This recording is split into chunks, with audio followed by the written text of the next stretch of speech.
پہلے القاء سے وجد شروع ہوتا، ملائکہ وجد میں آتے، ملائکہ کلام الہی سے وجد میں آتے اور اترتے تک کیفیت جاری رہتی، اترتے تک کیفیت جاری رہتی۔ تو کبھی رب کائنات نے اپنی وحی اس طرح نغمگی کی کیفیت میں سنا کر اتاری اور کبھی حسن کی کیفیت دکھا کر اتاری۔ سینا کی وادی میں، وادی ایمن، حضرت موسیٰ فرماتے ہیں مدائن سے آتے ہوئے تھے زوجہ کو، انی آنست نارا، انی آنست نارا لعلی آتیکم منہا بخبر اور جذوۃ من النار لعلکم تصطلون۔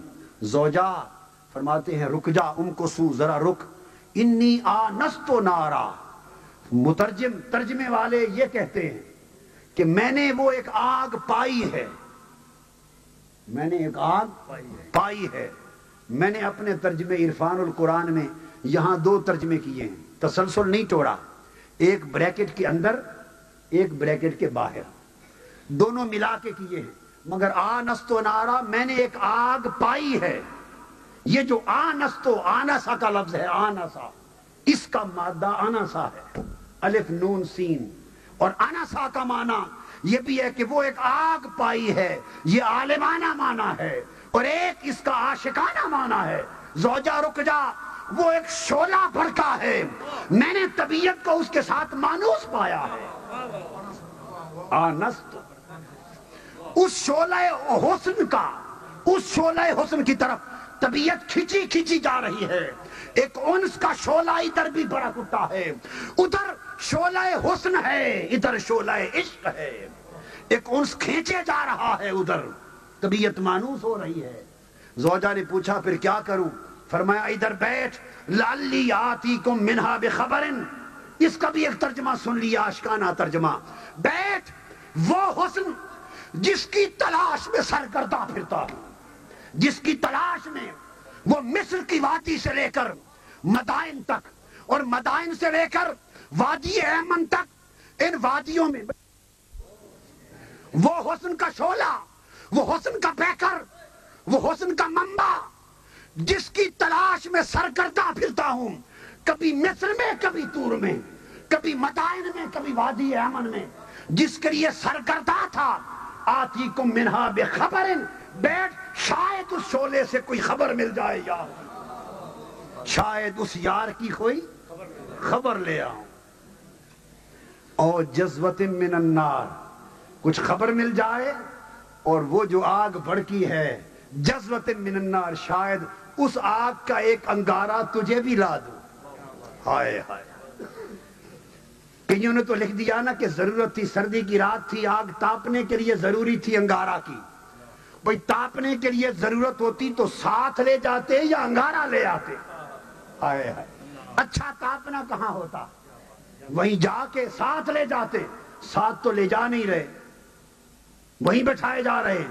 فرماتے ہیں ایک انگارہ اس شعلہ عشق کا، اس عشق کی آگ اور چنگاری کا تیرے لیے بھی لے آؤں، لعلکم تسترون، تاکہ تم بھی تپ اٹھو، تاکہ تم بھی تپ اٹھو۔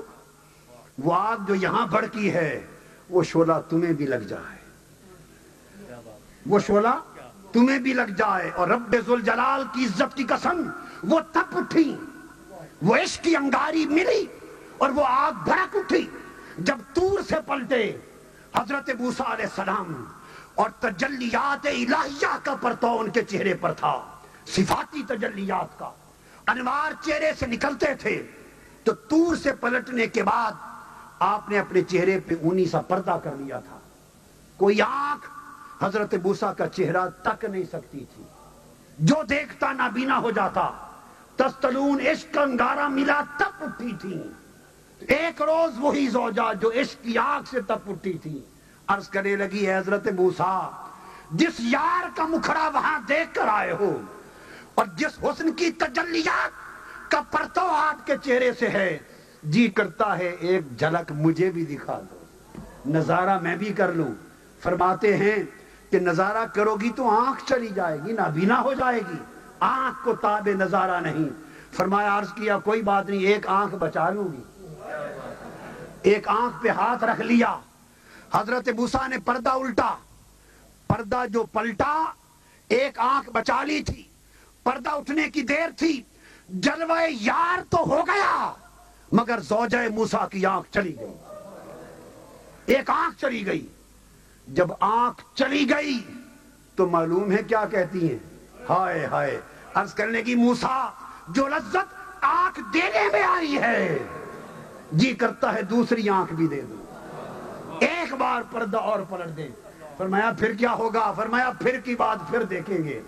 دوبارہ پردہ پلٹا، دوسری آنکھ بھی جاتی رہی، دونوں آنکھیں گل ہو گئیں۔ عرض کیا حضرت اب کیا ہوگا؟ ہائے ہائے ہائے ہائے ہائے، اب کیا ہوگا؟ عرض کیا حضرت موسیٰ اب تک تو وہ آنکھیں تھی جو تک کر چلی جاتی تھی، اب وہ آنکھ دے دیں جو تکتی رہے اور پڑی رہے۔ ہائے ہائے ہائے ہائے ہائے، جو تکتی رہیں اور گل نہ ہو، جو جلوہ یار میں مست رہیں، جن کی بینائی اسی چراغ سے روشن ہو، اب وہ آنکھ لے کر دے دیں۔ پھر حضرت موسیٰ نے وہ طور والی آنکھیں لے کر دے دیں۔ پھر رات دن تپتی تھی، تکتی بھی تھی اور تپتی بھی تھی۔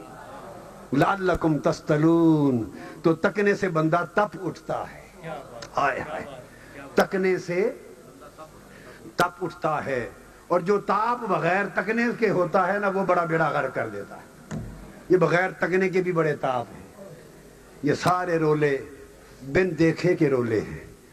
تو آئیے یہی بات، اپنے آپ کو من کو مٹا دینا اور غیر کے پردے کو اٹھا دینا ختم کر رہا ہوں۔ یہی بات حضرت محمد یار فریدی نے کہی، یہی بات ختم کر رہا ہوں ان کے کلام پر۔ فرمایا محمد مصطفیٰ راز خدا دی گال کیا پوچھ دی، تھیا حق نال حق دی حقیقت حال کیا پوچھ دی۔ آگے اتھاں خود عبد سڑویندے اتھاں حق نال ملویندے، دماغی کو چکر جیندے اے الٹی چال کیا پوچھنے، جدائی تو جدائی ہے۔ یہ تھا خر موسیٰ سائے کا، وہ جو جدائی کا پہلے ہوش تھا نا، جدائی کا کہ میں اور تو دو ہیں، اس جدائی تو جدائی ہے، اس میں اور تو کی جدائی سے جدا ہو جا، منو تو والی جدائی سے جدا ہو جا، خدائی تک رسائی ہے، فقط حکان لائی ہے، اندے برپال کیا بربا پر بال کیا پوچھ دیں۔ اور یہ راستہ اس طرح آتا ہے، خدا عہد کو سو بسو دیکھی، باہر جا کو بکو دیکھی، محمد ہو بہو دیکھی، نٹیسس اک ڈسا دیکھی، خدا آنکھاں کیتی، خدا آنکھاں تے جگ ڈر دے، جدا آنکھاں تو دل مر دے، صفا آنکھاں تو حق تر دے، کریساں لگ لکا کیتی، ہائے وہ لگ لکا سے جان چھڑانا چاہتے، لک لکا، ہائے ہائے ہائے، لک لکا، سوری لک لکا، کب تک چھپ چھپا کے باتیں کریں گے، لک لکا کی تھی۔